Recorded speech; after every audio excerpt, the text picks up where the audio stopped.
मेरे साथ ही ऐसा क्यों होता है? मैं ही क्यों टारगेट होता हूँ? मैं सबका भला करता हूँ फिर भी मेरे साथ ही क्यों बुरा होता है?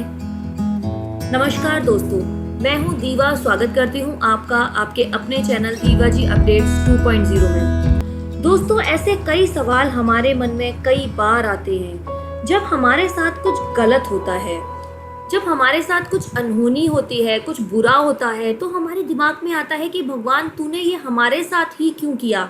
ऐसा हमने क्या बिगाड़ा था जो इतना बुरा हमारे साथ ही हुआ? क्या आपने कभी ऐसा सुना है कि कोई बहुत खुश है और उसने ये कहा हो कि हे भगवान, तूने इतनी खुशी मुझे ही क्यों दी? मैंने ऐसा क्या किया जो मेरे बारे में तूने इतना सोचा? नहीं ना, ऐसा कहते हुए किसी को नहीं सुना होगा। तो क्या आपने कभी सोचा है कि ऐसा क्यों होता है? ऊपर वाले के लिए सभी इंसान बराबर होते हैं। उसके पास एक तराजू होती है जिसमें वो सुख और दुख हमेशा तोलकर बराबरी से देता है। फर्क सिर्फ इतना है कि सुख और दुख का जो टाइम होता है वो इंसान अपने कर्मों से तय करता है। अगर किसी इंसान की लाइफ में सुख है तो दुख भी है। भगवान ने हर चीज को एक बैलेंस की तरीके से बनाया है। जैसे अगर हमें सूरज मिला है तो हमें चांद भी मिला है। अगर हमें धूप मिली है तो हमें बारिश भी मिली है। अगर हमें गुलाब मिला है तो उसमें कांटे भी मिले हैं। कमल मिला है तो कीचड़ भी है। इसी तरह अगर हमें दुख है तो सुख भी है। बस तय ये करना है दुखों से निकलने के लिए आपके पैर कितने मजबूत हैं। जैसे कि अगर एक बच्चे का एग्जाम्पल लें, बच्चे बड़े मासूम होते हैं, उन्हें कुछ नहीं पता होता कि सुख और दुख क्या होता है। लेकिन हर चीज का एक टाइम होता है। जब बच्चा बड़ा होता है, स्कूल जाने लगता है, तब वो धीरे धीरे बाहरी दुनिया से जुड़ने लग जाता है। अब कुछ बच्चे ऐसे होते हैं जो पढ़ने लिखने में बहुत अच्छे होते हैं और कुछ ऐसे जो अपनी मौज मस्ती में मस्त रहते हैं। वो इस वक्त ये नहीं सोचते कि मैं औरों की तरह क्यों नहीं हूँ। अब समय आता है उनकी जिम्मेदारियों का। जो बच्चा अच्छे से पढ़ा लिखा या मेहनत की, उसने अपनी मेहनत के समय को पहले इस्तेमाल किया, तो बाद में क्या रह गया? उसके सुख का समय। बच्चा रात को पढ़ रहा है, खूब मेहनत कर रहा है, दिन रात लगातार पढ़ रहा है, खूब अच्छे नंबरों से पास हो रहा है, तो उसको उसकी मेहनत का फल भी पॉजिटिव ही मिलेगा। और वहीं दूसरी तरफ एक बच्चा है जो सोच रहा है कि हाँ ठीक है, कर लेंगे, हो जाएंगे पास। वो इस वक्त नहीं मेहनत कर रहा, वो अभी अपने सुख का टाइम भोग रहा है। जब मर्जी तब उठना, बिल्कुल भी मेहनत नहीं करना, कुछ पढ़ाई नहीं करना, किसी चीज को सीखना नहीं, तो वो अभी अपने सुख का टाइम भोग रहा है। इसका मतलब उसके दुख का टाइम अभी आना बाकी है। तो जिस बच्चे ने मेहनत की है, अब उसने अपने दुखों को भोग लिया। दुखों का मतलब जो मेहनत उसने की है, वो एक मेहनत का टाइम उसका निकल गया। अब उसकी लाइफ में आगे सुख का टाइम बनता है। ये हमारे ऊपर डिपेंड होता है कि हमें सुख पहले भोगने हैं या दुख पहले भोगने हैं। अगर कोई इंसान खूब लगन से मेहनत करता है, वो कहते हैं ना कि अगर किसी ने अपना आज संवार लिया तो समझो उसने अपना कल संवार लिया। तो यही चीज़ है, अगर किसी ने आज मेहनत की तो उसका कल बहुत ही उज्जवल रहेगा। अब दूसरी तरफ जिस इंसान ने अपने कार्य करने के वक्त आराम किया है, तो उसको मेहनत बाद में करनी ही पड़ेगी।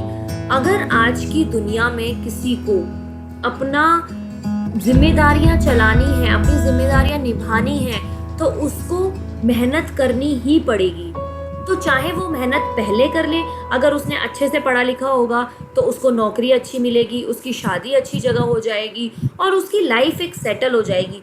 लेकिन अगर जिस बच्चे ने पढ़ाई ढंग से नहीं की, जो बच्चा मतलब अपने करियर को सीरियसली नहीं लिया जिसने, उसके साथ क्या होगा?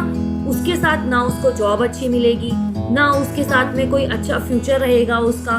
तब वो इंसान क्या कहता है कि हे भगवान, आखिर तूने मुझे ही क्यों ऐसा बनाया? आखिर तूने मुझे ही क्यों ऐसा दिया? तो हमें इन चीज़ों से हारना नहीं चाहिए। हमें अपनी गलतियों से सीखना चाहिए। अच्छा और बुरा वक्त दोनों हमें याद रखने चाहिए। बुरे वक्त में अच्छे समय की यादें सुकून देती हैं और अच्छे वक्त में बुरे समय की यादें आपको चौकन्ना रखती हैं। जो मेहनत पहले करेगा बाद में उसको सफलता मिलेगी ही मिलेगी, और जो पहले अपना टाइम वेस्ट करेगा तो उसे बाद में मेहनत करनी ही पड़ेगी। और अगर वो तब भी नहीं समझेगा तो दुख का टाइम उसके लिए ज़्यादा दूर नहीं रहेगा। आपके सुखों का रास्ता कठिन होगा, शायद कांटों भरा भी रहे, पर उन पर चलकर पार करने के लिए आपको ये देखना है कि आपके इरादे कितने मजबूत हैं। बहुत बार ऐसे सुनने को मिलता है कि मैं पढ़ने में भी अच्छा था, मेहनत भी बहुत की, पर फिर भी मैं ही क्यों पीछे रह गया। अब ऐसा सोचिए कि आपने किसी एग्जाम के लिए बहुत पढ़ाई की, मेहनत की, आपने अपनी पूरी जी जान लगा दी, रात रात भर जागे, पर जब एग्जाम का दिन आया और आप सुबह टाइम पर उठ ही नहीं पाए, तो आप खुद सोचिए आपकी इतनी मेहनत करने का क्या फ़ायदा रहा। इसलिए अपनी मेहनत को सही टाइम आने पर यूज़ कीजिए। जैसे खरगोश और कछुए की रेस में खरगोश मेहनती होने के बावजूद भी रेस हार गया और कछुआ आलसी होने के बाद भी अपनी लगातार कोशिश से उस रेस को जीत गया। अगर एक बार कामयाबी नहीं मिली उससे निराश मत होइए, बल्कि ये सोचिए कि इसमें जो कमी रही उसे अगली बार ना दोहराएं। अगर अपनी हार से निराश होकर बैठ गए तो फिर आप कभी सफल नहीं हो सकते। तो ऐसा मेरे साथ ही क्यों हुआ, मैं ही क्यों ऐसा हूँ, ये सब छोड़कर ये सोचिए कि अब तक जो हुआ सो हुआ। मुझे अगर आज असफलता मिली है तो कहीं ना कहीं मेरी कोई कमी रही होगी, और उसे ढूंढकर अगली बार उसको पूरा करने की कोशिश कीजिए। हमें हमेशा ये नहीं सोचना चाहिए कि अगर हमारे साथ आज बुरा हुआ है तो मेरा बुरा वक्त चल रहा है। नहीं, अक्सर ऐसा देखा गया है कि अगर किसी इंसान के साथ कुछ बुरा होता है तो उस बुरे होने के पीछे की अच्छाई शायद उस वक्त ना पता चल पाए, लेकिन आगे चलकर उसके पीछे छुपी हुई अच्छाई जरूर सामने आती है। तो जरूरी नहीं कि अगर कुछ बुरा होता है तो वो हमेशा बुरे के लिए ही होता है। कभी कभी किसी काम का गलत होना किसी बहुत अच्छे काम के होने के संकेत भी देता है। लाइफ में ऐसा ख्याल कभी ना कभी हर किसी के मन में जरूर आया होता है कि भगवान तू तो मेरी सुनता ही नहीं है। ऐसा बिल्कुल नहीं है, आप बस मेहनत करते जाइए। अगर आप मेहनत करेंगे तो एक ना एक दिन जरूर सफल होंगे। हो सकता है आपको पता भी ना हो और ऊपर वाले ने आपने जितना चाहा है उससे कहीं ज्यादा सोच रखा हो, लेकिन वो आपकी मेहनत को परखना चाहता हो।